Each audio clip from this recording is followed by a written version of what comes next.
Hi, my name is Adamika Arthur, and I'm the CEO and Executive Director of Health Tech for Medicaid. We are a national nonprofit organization that focuses on equitable and inclusive design of products, services, delivery systems, capital markets, and narrative change, specifically focused on the Medicaid population. There's a little bit over 94 million individuals on Medicaid, and we really work to focus on the quality access and access to care for the Medicaid population. Today, we're going to be talking about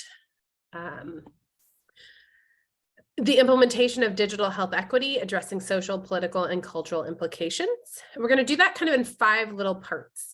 We're going to introduce Health Tech for Medicaid, which I talked a little bit about. We'll talk a little bit about digital health equity. We'll walk through the impact of digital health equity on housing, employment, and health elements, which really are like social, economic, environmental determinants of health. And we'll talk about the interplay of politics and reimbursement landscapes within digital health equity. And then the efforts aimed at expanding inclusive technology and promoting digital health equity. And then we'll close out for the day. Next slide. So now to start out our introduction. We're going to start with basically an icebreaker and kind of wanting to learn what are the things that you do in your self-care practices. In doing this work, one of the things that we know is that it's really important for you to have a somatic sense of self and really understanding how you're doing in relation to doing work that can be taxing emotionally and physically. Next slide. So now I'm going to tell you a little bit about Health Tech for Medicaid. I mentioned earlier, we're a national nonprofit organization. We started in 2018, so we'll be celebrating our 5th anniversary in November. And we're really dedicated to supporting innovation in Medicaid. And we do that through improving quality, equity, and access to care for Medicaid recipients and their caregivers, which ultimately make up much of our community. We call ourselves a mission-based market enabler.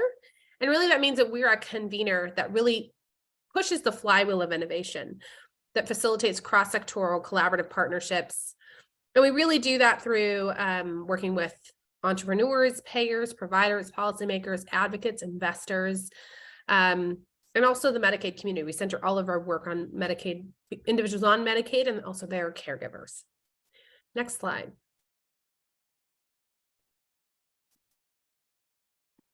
All right, what is digital health equity? So you're often going to hear the term health equity, but we are going to really focus on the digital aspects of the digital enablement of health equity. And so really that really comes from a sense of, as technology has been more readily available and is seen as an index tool in healthcare, there are still populations that face barriers to accessing broadband, the internet, or having upskilled skills to effectively engage with digital tools that actually can improve their health. So digital health equity refers to the principle of ensuring access, adoption, utilization, and I would also say enablement of digital health technologies and services, really amongst the diversity of populations that we have. So that could be by gender, by race, by socioeconomic status, by geographic location. Oftentimes we hear things about rural or urban communities, or any other determinants of health. Next slide. So we at Health Tech for Medicaid often talk about the tools of equitable and inclusive design. And we really believe that equitable and inclusive design is a toolkit that helps to eliminate the exclusionary barriers from the design process of products, services, delivery systems, capital markets, and narrative change, but it really is designing with the user in mind and not for the user. We look at areas like co-design and participatory design as methodologies, but there are many different ways in which you can center equitable and inclusive design in advancing specifically digital health equity initiatives. That is really centering your work on those who are most impacted. And we have done that in most of our work. In fact, our newest initiative, Curb Cut Ventures, really talks about using the universal design element of a curb cut, right? We want to think about accessibility concerns, right? What are the language needs of folks? Do you need to have larger print? Do individuals need tactile translation, right, through like American Sign Language or something? Really integrating and actually centering on cultural competence, considering the variety of health and tech literacy, and addressing bias. Next slide. So here we're going to talk a bit about opportunities and also barriers. So digital health technologies can very much improve the healthcare access and patient experience. And we've seen many tools through telehealth and remote patient monitoring. There's a lot of ways in which digital health can improve care coordination, specifically in clinics and hospitals by working with teams, but also the bidirectionality between services like a social worker or a nutritionist. We've seen a lot of patient engagement, education, and empowerment tools, ways in which you get gamified rewards for reducing your weight or additional information that you want to know about something specific to a certain food group that may be a counteractive with your medications. And really, access, right? And I think there's been a lot of heightened awareness around access as it pertains to digital health technologies specific due to COVID-19. And there's a ton of barriers. I think that without an equity lens, digital health tools can actually reinforce, exacerbate, or create harm. And harm reduction is really going to be critical in these sorts of tools. We want to make sure that data privacy or security is thought about, that there are language and cultural barriers, and that really individuals who have limited health or limited tech literacy are not further exacerbated or their health gets worse due to having digital health as a front door. Now we're going to move into the section on the impact of digital health equity on housing, employment, and elements of health. This is what I would say as the determinants of health slide. Obviously, housing, I come from a hospital background, and housing is healthcare, right? Is a tagline that really came out of the mid to late 90s. Digital health equity can really impact housing by providing access to healthcare, allowing, for instance, your ability for you to not have to leave your home, right, to get care. It also allows for there to be bidirectionality for a clinician to actually see the conditions in which you're living. Facilitating remote health monitoring and management. For instance, if you were a TB patient, having some sort of a digital ability to be able to take your medication from a monitoring perspective is way better than having to have a daily serial appointment for up to 14 to 21 days.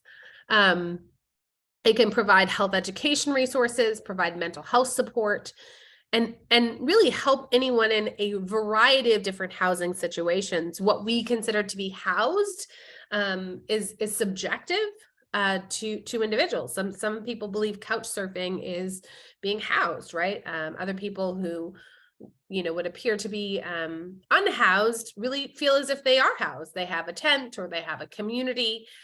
So I think leveraging digital health technologies really can help all of us as we really redefine what the home is in healthcare.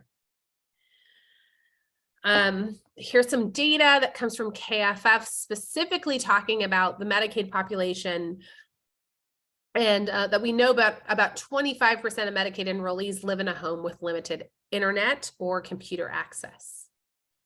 And so while people have availability of smartphones, you may not be able to have the device or accessibility inside of your home. We're now going to talk a little bit about employment. And digital health equity impacts employment really through improving access to healthcare services, supporting wellness initiatives, promoting work-life balance. I think another way is that really empowering employees through health education, through tools around engagement to foster an inclusive and accommodating work environment, kind of reducing work trauma and work stress. And I think we've all seen a huge difference in how work is done really globally since the pandemic. So I think thinking a lot about work status and barriers to work, this next set of slides really talks about more information from KFF, but really, how many people on Medicaid are actually working, and what they believe their health status is. And also, what are some of the non-elderly Medicaid covered adults who don't qualify as disabled, what are they doing as they're being covered by Medicare? Many people do work, right? Next slide. And then just the general elements of health. When I talk about determinants of health, you're talking a lot more than the political, economic, environmental, ecological, and other determinants of health. And so those elements of health have to do with education or supporting chronic disease management. Could be about having trusted and reliable, truthful health information. And so really individuals can experience improved health outcomes, increased engagement, and greater opportunities by leveraging digital health tools and technologies if they're done in an equitable manner. We are now going to move to that third section we talked about, the interplay of political and reimbursement landscapes with digital health equity. So you can't really talk reimbursement without really talking about the political landscape. One of the things I will say is Medicaid is one of two very large federal programs, Medicare and Medicaid. Medicare in this country is typically individuals over the age of 65, where Medicaid is a cradle to grave program, 53% of the births in this country, and pays for up to 90% of our palliative care, right? But our political landscapes really have the potential to create and enable environments for digital health initiatives. One great example of how digital health equity initiatives can be enacted and really make a difference is one of the recent examples is in December of this year. We allowed for the first time ever texting to reach out to Medicaid members due to Medicaid redetermination.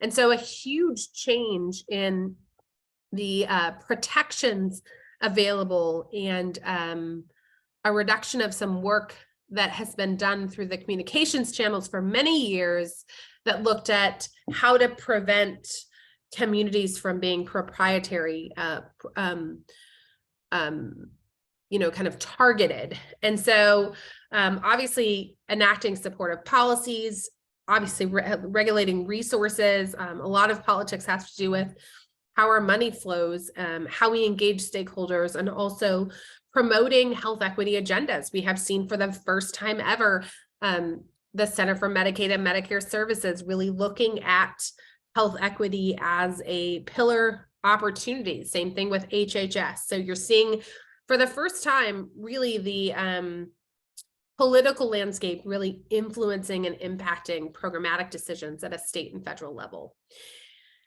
And I would say just those politics are at a local level, a state level, and a federal level. And Medicaid is a state and federal partnership. And reimbursement. Now, reimbursement and how healthcare services and digital health technologies are reimbursed really can influence the cost, the accessibility, the adoption, and the execution available to different populations. I would say most of healthcare really relies on the design of new reimbursement policies. You could look at something as like CPT codes or DRG methodologies, but also how new technologies get adopted through federal agencies like the FDA. And that really, that technology to bridge kind of the healthcare gaps and then who's going to pay for them is a really important loop to think about as not only an innovator, but also a provider and as a payer. Next slide. So the Center for Medicare and Medicaid Services, and I mentioned earlier, CMS, is the most significant source of government healthcare funding in the US. But the reimbursement pathways for digital health solutions come through a myriad of different perspectives. I think it really impacts the innovation lifecycle in this country as it pertains to pharmaceuticals, medical devices, and also digital tools and technologies directly. And I think I mentioned a few different ways. Obviously, there is in hospital reimbursement that is typically done inpatiently through a DRG methodology, or so through a pathway having to do with disease management or a disease category.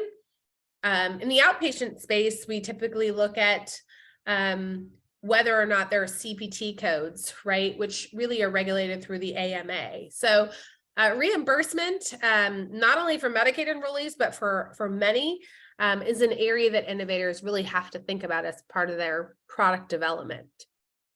And efforts aimed at expanding inclusive technology and promoting digital health equity. Obviously, we talked a bit earlier about policies, but the other side of policy is regulation. And so they go kind of hand in hand. How we expand digital health equity requires really legal principles on both the local, state, and federal level, that we want to make sure that there are checks and balances to ensure fairness, inclusivity, and equitable access to the technologies that are available. There are lots of policies and regulations. For instance, a lot of what we hear about is around cybersecurity or security privacy. There's a lot around anti-discrimination laws, licensing and certification, standards and interoperability, informed consent. You know, these are laws that are put in place to promote fairness and also to advance health equity for as many people as possible. Next slide. Probably the premier area to think about as you're thinking about inclusive technology and promoting digital health equity is really the ADA. The Americans with Disabilities Act was enacted in 1990, so we have many years of, over 30 years of experience with this particular regulation. It was a landmark civil rights law that prohibits discrimination against individuals with disabilities and has been a critical piece of legislation, really ensuring equal rights, but also people with disabilities have access to healthcare services. So that is making sure that there are ramps in front of the hospital or doorways allow for wheelchairs to go through them. Something as simple as that, but also making sure that we have a long way to go, right? I would say many of our websites across the country are not ADA compliant. You don't see the ability for there to be TTY phones or large print, or maybe even other tactile languages or languages even in other languages. But the ADA is a standard that really helps promote inclusivity and empowering individuals with disabilities to have a voice and engage in their healthcare. And I would say that is the most important fundamental legislation that we've really learned from and transformed as a nation, but still have a very long way to go. There are lots of other US policies and regulations. I think you can look at a bunch of them, policies that are there to remove barriers and ensure equal access. We're also at a time in this country where we're seeing policies and regulations be reversed, right? Something as simple as abortion care in this country has a political element to it, but really does impact how people will receive care, who will die from not receiving that care, and how we may be disempowering individuals to engage in their healthcare based upon those choices. One of the things that we really believe in as a tool at Health Tech for Medicaid is really activism. We always talk about our political activism. And really we consider what we do advocacy as a 501c3 organization.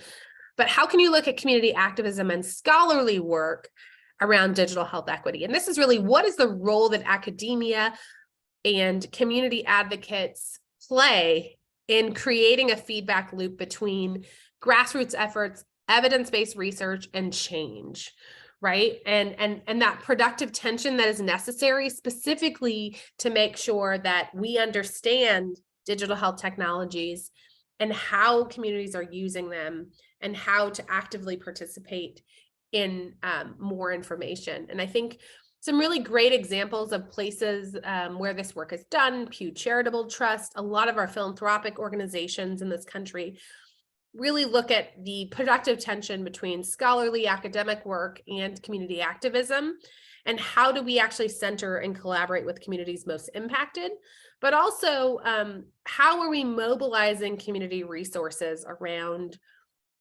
what we need to advocate for policy change. And I think that is the end of our presentation. I really look forward to getting a chance to hear a little bit more about how this work is being done for you guys individually. I'm just going to now wrap with some closing thoughts. We've learned a lot about digital health equity and how there is collective efforts and a multifaceted approach that allows for all of us to contribute to advancing digital health equity.